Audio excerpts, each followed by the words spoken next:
Hi everyone, Amber from Goodell Gardens here, and I'm excited to finally bring you, as promised, the next installment of Planting for the Future. For those of you who are not aware, my name, well, I just told you, is Amber Wellington. I'm the Executive Director at Goodell Gardens and Homestead, which is a public garden, arboretum, and community gathering space in beautiful Edinburgh, Pennsylvania.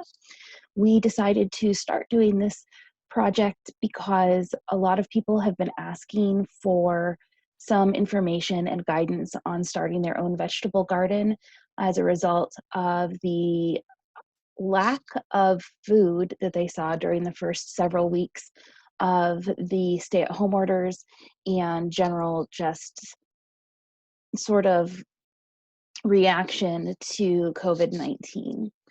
So we've already done site selection, and today we're going to talk about the map, the actual garden plan map. But first, I want to bring your attention to a wonderful group we have on Facebook called Goodell Gardeners.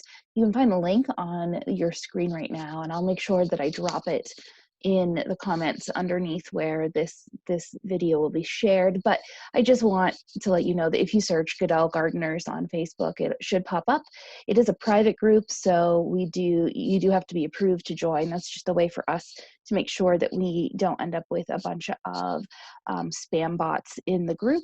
But if you want more information, if you want to share information, if you would like to hear information from other people besides just me, which is probably a good choice, take a look at that group. We have lots of tips and tricks being shared. Most of the members live in northwestern Pennsylvania. We do have a large gathering of folks in just western central Pennsylvania as well. And then we have folks from other regions, including Rhode Island and others. So join us, it'll be fun.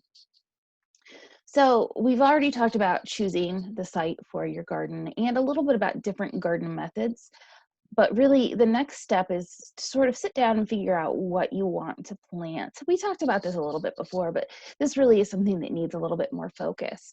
Your garden plan really is your roadmap to success. We'll talk about some things today that will help you decide what you actually need to think about before you just start putting plants in the ground. And this photo is of the edible demonstration garden at Goodell Gardens and Homestead.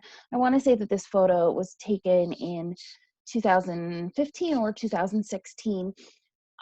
Unfortunately, this garden doesn't currently exist at Goodell. We have since taken it down because we had some maintenance issues with it, but we plan on installing an edible demonstration garden again in the future as we continue to expand our footprint on the site.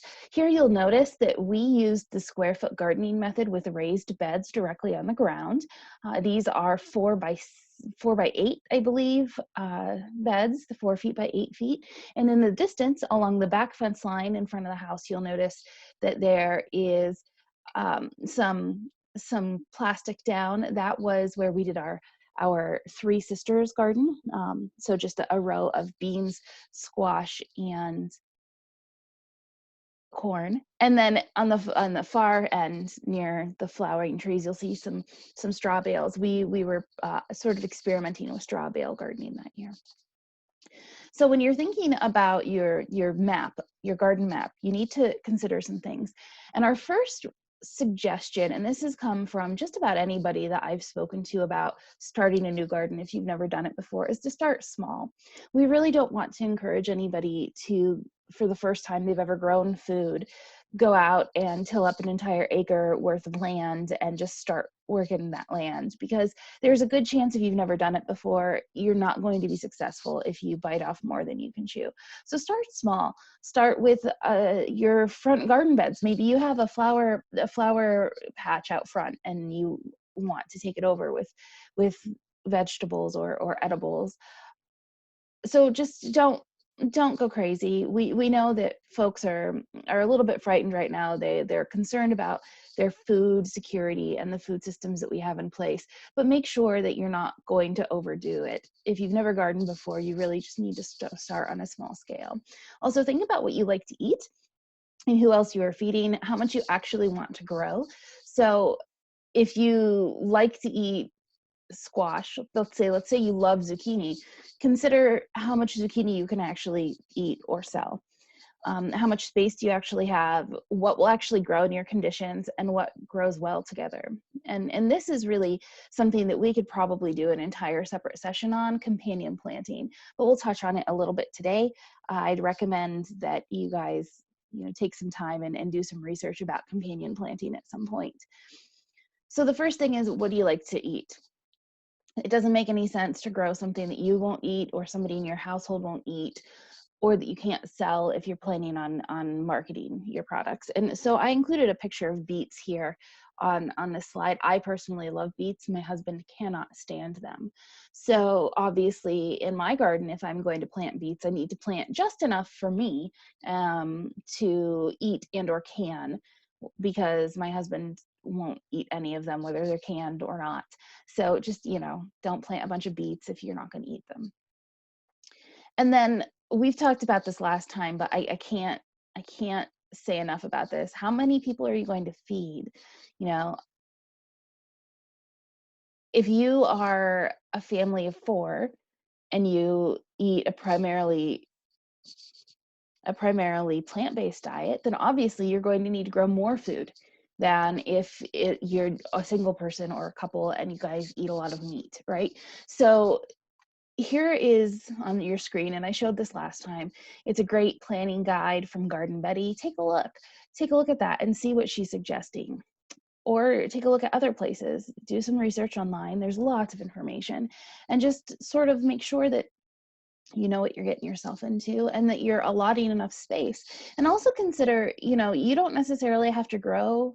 It actually doesn't make any sense to plant all of your lettuce for the entire season at the same time, because all of that lettuce is going to mature at the same time. So consider crop rotation and rotating crops through your garden bed based on the life expectancy on the back of your seed packet, how long it says that it'll take from germination to harvest. And then you can reuse that soil, that portion of that garden, for a later crop as well. Again, how much space do you have in your garden? Obviously, that really is a big deal. And also consider what kind of method of gardening you chose.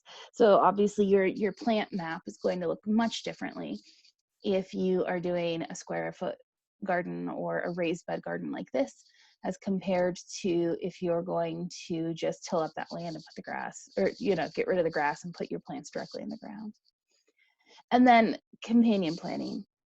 What plants actually grow next to each other? There are some plants that will help make, if you grow 2 vegetable plants next to each other, some of them will not like each other and they'll make your produce taste horrible. And some really do like each other and they'll make your produce taste better. You also need to consider what plants will bring in pollinators and other beneficial insects, and what plants will repel pests.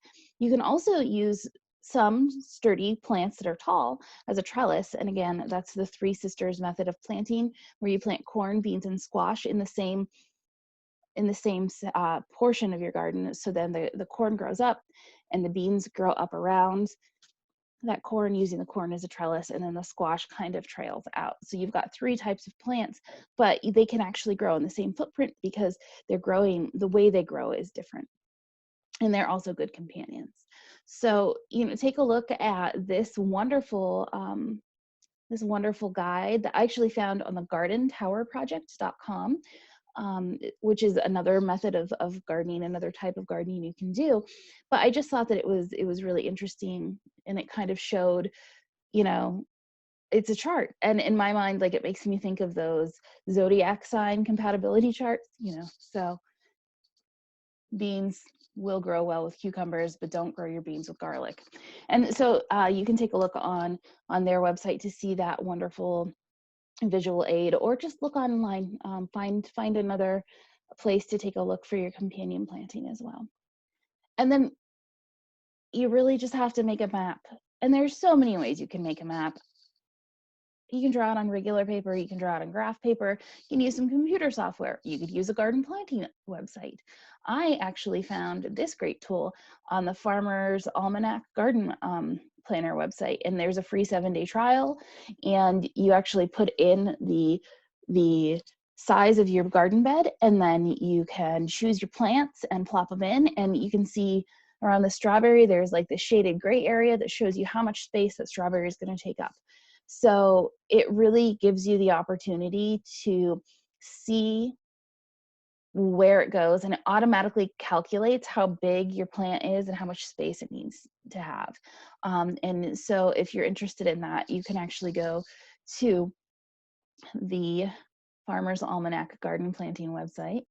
And oh, there are my dogs in the background.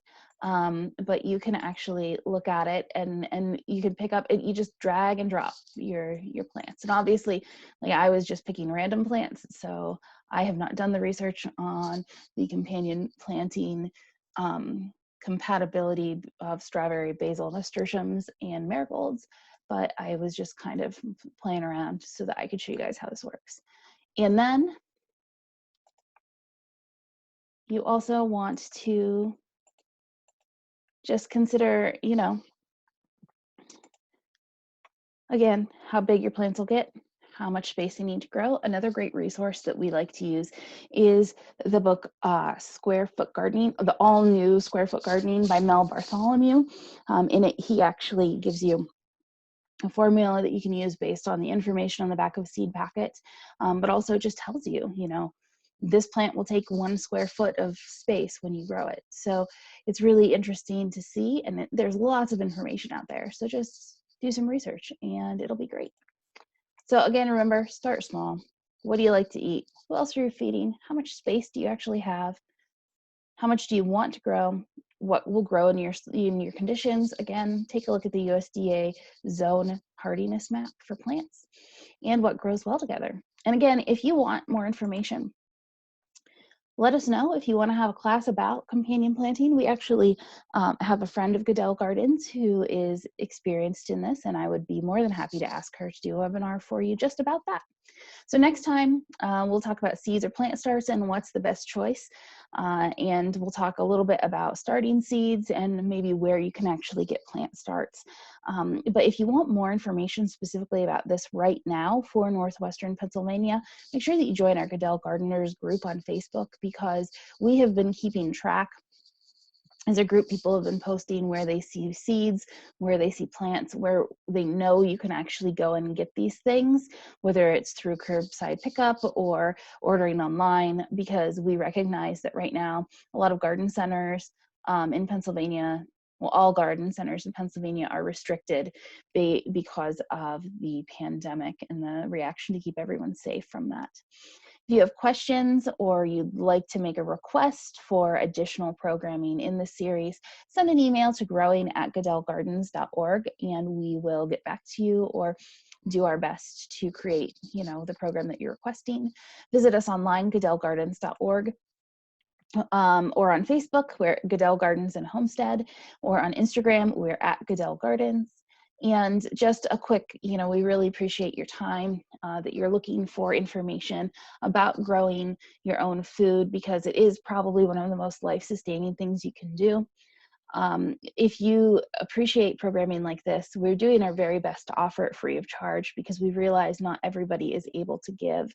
But if you are able to give right now, please consider becoming a member of Goodell Gardens. We are a nonprofit organization, and you can join right online at goodellgardens.org/member.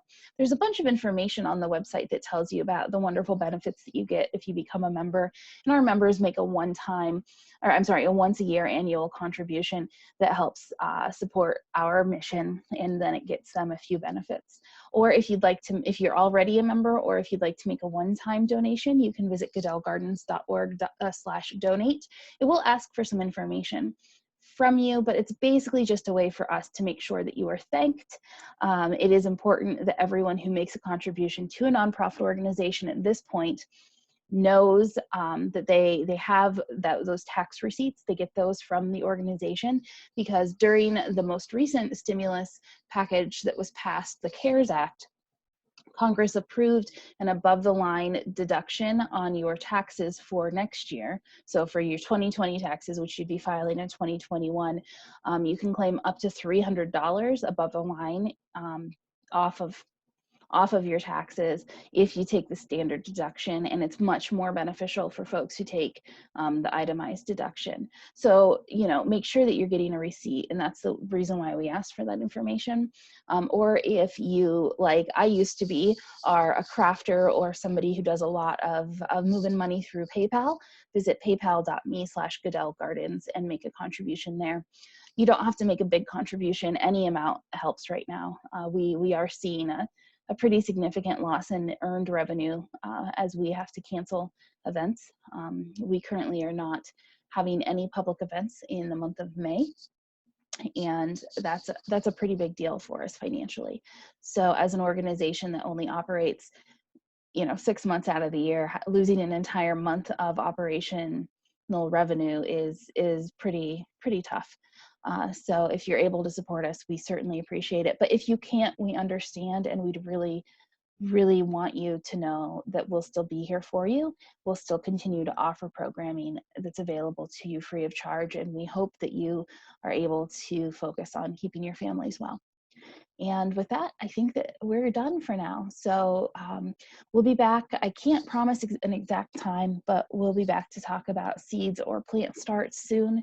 And we hope that you're well and warm on this snowy day. It was snowing here at my home in Cambridge Springs a little while ago. And have a beautiful day. Happy growing and planting, and, you know, sit down and draw that map. Bye.